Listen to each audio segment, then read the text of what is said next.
Mga kapatid, Shema, makinig, magnilay, at magsalo tayo sa banal na salita ng Diyos.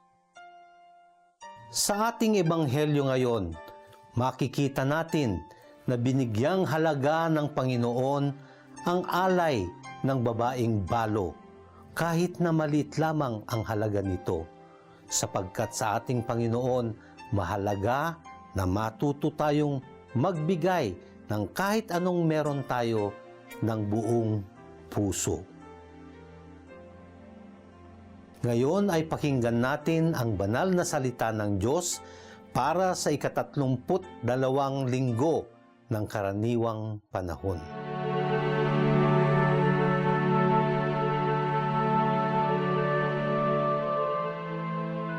Noong panahong iyon, sinabi ni Jesus sa kanyang pagtuturo, "Mag-ingat kayo sa mga eskriba na mahilig maglakad ng may mahabang kasuotan at natutuwang pagbugayan sa mga liwasan.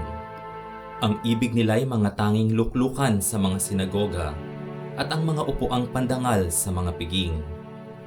Inuubos nila ang kabuhayan ng mga babaeng balo at ang sinasangkalay ang pagdarasal ng mahaba, lalo pang bibigat ang parusa sa kanila." Umupo si Jesus sa tapat ng hulugan ng mga kaloob doon sa templo at pinagmasdan ang mga taong naguhulog ng salapi. Maraming mayayamang naghulog ng malalaking halaga. Lumapit naman ang isang babaeng balo at naghulog ng 2 kusing na katumbas ng isang pera. Tinawag ni Jesus ang kanyang mga alagad at kanyang sinabi, "Sinasabi ko sa inyo, ang dukhang balong iyon ang naghulog ng higit sa kanilang lahat. Sapagkat ang iba'y nagkaloob ng bahagi lamang ng hindi na nila kailangan, ngunit ibinigay ng balong ito na dukhang-dukha ang buo niyang ikabubuhay."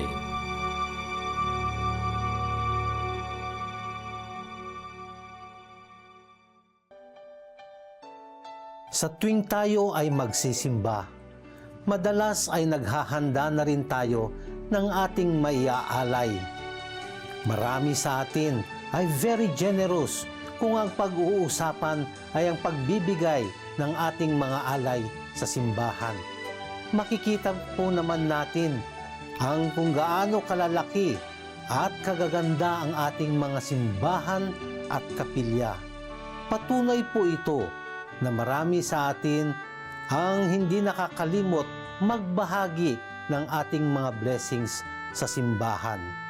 Ako po bilang isang parish priest ng isang munting parokya ay makakapagpatunay kung gaano ka-generous ang mga tao sa simbahan. Yan po ang positive side ng pagbabahagi ng ating mga blessings. Ang negative side po ay yung pagbibigay na halos automatic na lamang. Karamihan po sa atin ay nagbibigay ng ating alay na hindi man lang nakapagbibigay ng malalim na dahilan at hindi ito may ugnay sa ginagawang pagdiriwang ng banal na misa. Ang tanging alam lamang na dahilan ay ito ay isa sa ating mga obligasyon na dapat nating tuparin. Kung ating susuriing mabuti, ay makikita natin na ang kahulugan ng kabuuang pagdiriwang ng banal na misa ay ang taus-pusong pag-aalay ng ating Panginoong Jesucristo ng kanyang sarili. Isang pagbabahagi ng buhay upang ating makamtan ang kapatawaran, upang tayo ay maligtas at upang madama natin ang dakilang pag-ibig at pagkalinga ng Diyos. Isang pag-aalay ng sarili na magtatanggal ng lahat ng balakid upang tayo ay makapamuhay bilang mga malayang anak ng Diyos. Isang pag-aalay ng sarili na magtuturo sa atin ng kapamaraanan na masumpungan natin ang buhay na walang hanggan.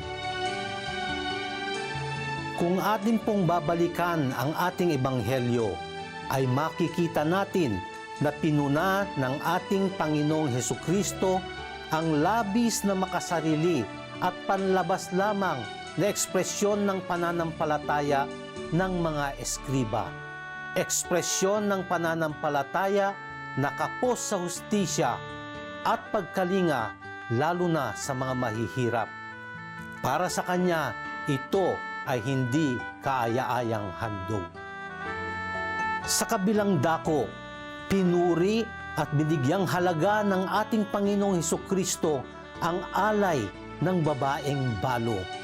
Alam nating maliit lamang ang halaga nito kung halaga ng pera ang gagamiting batayan. Subalit ang 2 kusing na katumbas ng isang pera ay simbolo ng taus-pusong kahandaan ng babaeng ibahagi ang buo niyang kabuhayan.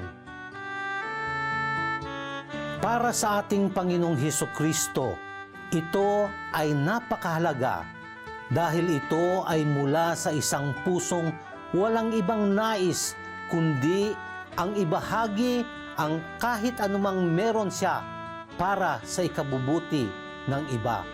Isang taus-pusong pag-aalay katulad ng ginawa ng ating Panginoong Hesukristo nang kanyang ialay ang kanyang sarili para sa ating kaligtasan.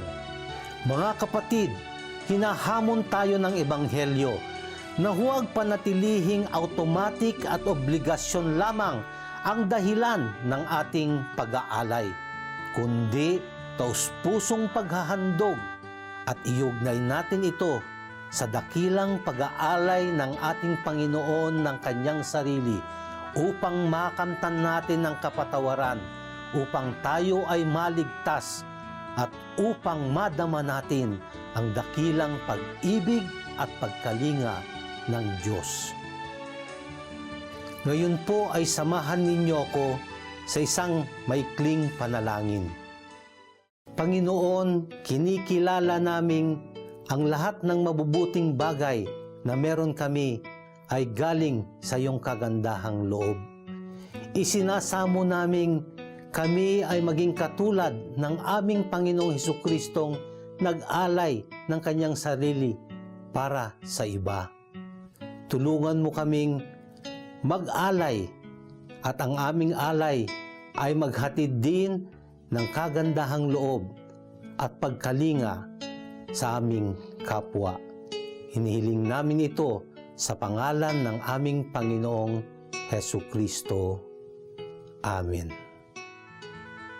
Mga kapatid, napagnilayan na po natin ang mga banal na salita ng Diyos na nag-aanyaya sa atin na huwag manatiling nakikinig lamang, bagkus ito ay ating isabuhay at ibahagi sa ating kapwa. Ako po si Father Dom Resurrection OFM, Parish Priest ng Saints Peter and Paul Parish ng Kasambalangan, Santa Ana, Cagayan. Hanggang sa muli.